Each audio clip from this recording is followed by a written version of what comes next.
नमस्ते दोस्तों, आप सबका स्वागत है इस चैनल पे। और आज की वीडियो में हम समझेंगे हैंड स्टैंड सीखने का सबसे सही और आसान तरीका। और साथ के साथ मैं आपको दो ऐसी बहुत बड़ी गलतियों के बारे में बताऊंगा जिसकी वजह से लोग या तो हैंड स्टैंड सीख ही नहीं पाते या फिर उन्हें सीखने में जरूरत से ज्यादा समय लगता है। और ये मुझे कैसे मालूम? क्योंकि ये दोनों गलतियां मैंने खुद अपनी हैंड स्टैंड जर्नी की शुरुआत में करी थी। तो ताकि आप ये गलतियां ना करें, मैं ये वीडियो बना रहा हूँ। पर इन गलतियों को हम बाद में डिस्कस करेंगे। सबसे पहले हम एक छोटा सा ब्रेक डाउन करेंगे हैंड स्टैंड का, समझेंगे कि एक्चुअली हैंड स्टैंड को बैलेंस कैसे करा जाता है। थोड़ी ड्रिल्स बताऊंगा आपको जिनको आप इस्तेमाल कर सकते हो अपनी हैंड स्टैंड जर्नी में। और फिर आपको बताऊंगा दो गलतियां जो आपको बिल्कुल अवॉइड करनी है। लेकिन अगर आप फास्ट फॉरवर्ड करके देखना चाहते हो कि वो गलतियां क्या हैं, तो आप इस टाइम स्टैम्प पर जाके वो देख सकते हो। चलिए शुरू करते हैं। देखो, handstand as a position समझना बहुत सिंपल है। ये है आपके हाथ, जो कि है आपका बेस ऑफ सपोर्ट, और करीबन यहाँ पे है आपका सेंटर ऑफ मास। अगर आपका सेंटर ऑफ मास आपके बेस ऑफ सपोर्ट के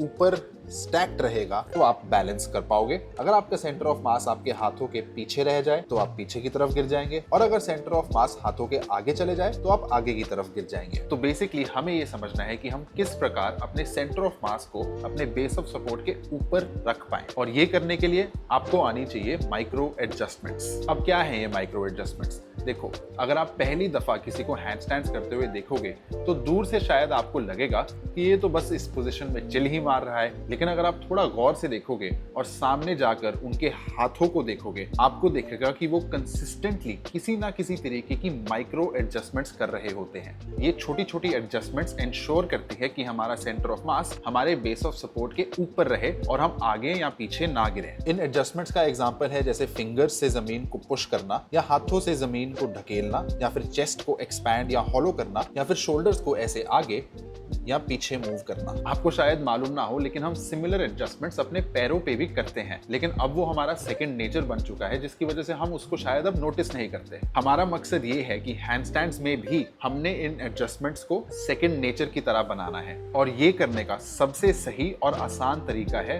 दीवार के साथ प्रैक्टिस करना। अब वॉल प्रैक्टिस आपकी हैंडस्टैंड जर्नी का एक बहुत ही कीमती हिस्सा रहेगा, क्योंकि ये जो सारी माइक्रो एडजस्टमेंट्स जो मैंने आपको अभी बताई हैं, वो आप दीवार के साथ प्रैक्टिस करके ही सीखेंगे। अब इधर दो ड्रिल्स आपके सबसे ज्यादा काम आएंगी। एक जिसमें आपकी चेस्ट दीवार को फेस कर रही होती है, और दूसरी जिसमें आपकी बैक दीवार को फेस कर रही होती है। Chest facing the wall drill में आपको ऐसे चल के एक वॉल हैंडस्टैंड में आ जाना है। अब आप नोटिस करोगे कि आपका सेंटर ऑफ मास आपके हाथों के पीछे है। तो आपको ये समझना है कि आप कैसे अपने हाथों और शोल्डर्स का इस्तेमाल करके एक बैलेंस्ड पोजीशन में आ सकते हैं। बिना दीवार के ये कुछ ऐसा दिखता है, और दीवार के साथ हमने इसको ऐसे प्रैक्टिस करना है। और दूसरी ड्रिल जो कि है बैक फेसिंग द वॉल, इसमें आपको ऐसे किक करके एक प्रॉपर वॉल हैंडस्टैंड पोजीशन में आना है। और यहाँ पे आप नोटिस करेंगे कि आपका सेंटर ऑफ मास आपके हाथों के आगे है। तो इधर आपको ये समझना है कि आप कैसे अपने हाथों और शोल्डर्स का इस्तेमाल करके एक बैलेंस्ड पोजीशन में आ सकते हैं। बिना दीवार के ये कुछ ऐसा दिखता है, और दीवार के साथ हम इसको ऐसे प्रैक्टिस करते हैं। इन दोनों ड्रिल से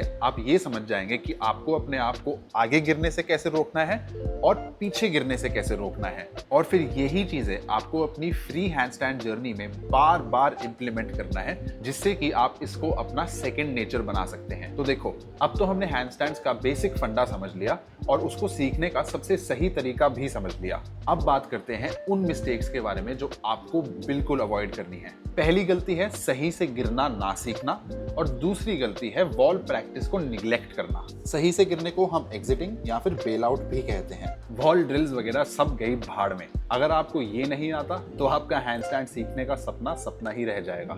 ये सीखना जरूरी इसलिए है ताकि आप बिना डर के और बिना इंजरी रिस्क के हैंडस्टैंड्स प्रैक्टिस कर पाओ। तो ज्यादा हीरो बनने की जरूरत नहीं है, पहले ढंग से गिरना सीखो। अब गिरने के यहाँ पे तीन तरीके हैं। एक है फॉरवर्ड रोल, एक है कार्टव्हील, और एक है बैक ब्रिज। ये जो तीसरा तरीका है बैक ब्रिज, ये मुझे खुद नहीं आता, और फॉरवर्ड रोल मेरे हिसाब से सीखने का कोई पॉइंट नहीं है शुरुआत में। तो हम बात करेंगे कार्टव्हील के बारे में। टेक्निक सिंपल है। अगर आप ऐसे आगे की तरफ गिरने लगे, आपको एक हाथ आगे रखना है, और जिस हाथ को आगे रखा है उसी साइड से ट्विस्ट करके नीचे आ जाना है, बिल्कुल एक कार्टव्हील की तरह। सबसे पहले आपने इसको दीवार के साथ प्रैक्टिस करना है। जैसे जैसे कॉन्फिडेंस बढ़ने लगे, आप इसको बिना दीवार के भी प्रैक्टिस करो। ये थी पहली मिस्टेक। अब बात करते हैं दूसरी मिस्टेक की।